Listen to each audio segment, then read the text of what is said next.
Fukushima বিপর্যয়ের আতঙ্ক এখনো স্মৃতিতে গেঁথে রয়েছে।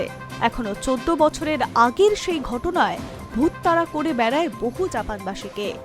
সেই আতঙ্কই আবার উস্কে দিয়ে নিগাতার পরমাণু একটি চুল্লি চালু করল জাপান সরকার। বুধবার স্থানীয় সময় সন্ধ্যা 7টায় চুল্লিটি চালু হয়েছে। সরকারের এই সিদ্ধান্তে উদ্বিগ্ন নিগাতার স্থানীয় বাসিন্দাদের। 2011 সালের মার্চ মাস জাপানের তোহোকু এলাকার প্রশান্ত মহাসাগরের উপকূল থেকে বেশ কিছুটা দূরে তৈরি হওয়া ভূমিকম্পের কারণে সুনামি আছড়ে পড়েছিল ফুকুশিমায়, যার জেরে ক্ষতিগ্রস্ত হয়েছিল স্থানীয় 3টি পরমাণু চুল্লি। এলাকায় ছড়িয়ে পড়েছিল তেজস্ক্রিয় কণা। চেরনোবিল কাণ্ডের পর ফুকুশিমার ঘটনায় সবচেয়ে ভয়াবহ পরমাণু বিপর্যয়। ওই ঘটনার পরেই সবকটি অর্থাৎ 54টি পরমাণু চুল্লি বন্ধ করে দিয়েছিল জাপান সরকার। পরবর্তীকালে দেশের জ্বালানির চাহিদা মেটাতে বেশ কয়েকটি চুল্লি চালু করা হয়।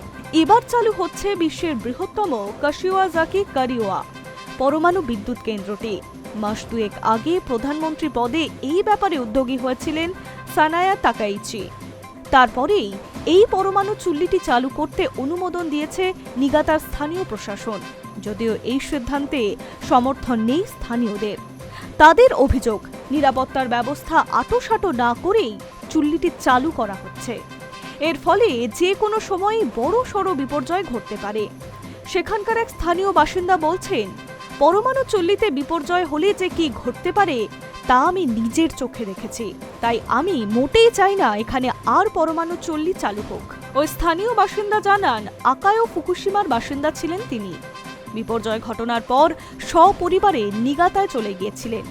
এবার সেখানেও পরমাণু চুল্লি চালু হতে চলেছে। তিনি বলেন, ফুকুশিমার ঘটনার পর থেকেই নানা রকমের মানসিক সমস্যায় ভুগেছি। ফুকুশিমার ভূত এখনও তাড়া করে বেড়ায় স্থানীয় বাসিন্দাদের। গত অক্টোবরে নিগাতায় একটি সমীক্ষা রিপোর্ট প্রকাশিত হয়েছিল। তাতে দেখা গিয়েছে, নিগাতায় অন্তত 60% মানুষ চান না সেখানে পরমাণু চুল্লি চালু হোক। শুধু তাই নয়, প্রায় 70% বাসিন্দা জানিয়েছে পরমাণু চুল্লিটি নতুন করে চালু করার দায়িত্বে যে সংস্থার হাতে পড়েছে সেই টোকিও ইলেকট্রনিক পাওয়ার কোম্পানি কাজের প্রতি তাদের কোনো আস্থাও নেই। যদিও টেপকোর বক্তব্য, তারা ফুকুশিমার ঘটনা থেকে শিক্ষা নিয়েছে। এবার সব দিক খতিয়ে দেখে সমস্ত যন্ত্রপাতির আধুনিকীকরণ ঘটিয়েই পরমাণু চুল্লিটি আবার খোলার সিদ্ধান্ত নেওয়া হয়েছে। সংস্থাটি বিবৃতি দিয়েছে, সুনামির প্রভাব ঠেকাতে নতুন করে সমুদ্র প্রাচীর বসানো হয়েছে। পরমাণু কেন্দ্রে যাতে কোনোভাবে জল প্রবেশ করতে না পারে তার মাথায় লাগানো হয়েছে আধুনিক দরজা। পাশাপাশি কোনো পরিস্থিতিতেই যাতে তেজস্ক্রিয় পদার্থ ছড়িয়ে না পারে তার জন্য পরমাণু কেন্দ্রের ছাঁকনি ব্যবস্থা উন্নত করা হয়েছে। কাশিওজাকি কারিওয়া পরমাণু বিদ্যুৎ কেন্দ্রের মোট 7টি চুল্লি রয়েছে। তার মধ্যে আপাতত একটি চুল্লি চালু করার সিদ্ধান্ত নিয়েছে জাপান সরকার। আগামী বছর 20 জানুয়ারি তা চালু হওয়ার সম্ভাবনা রয়েছে।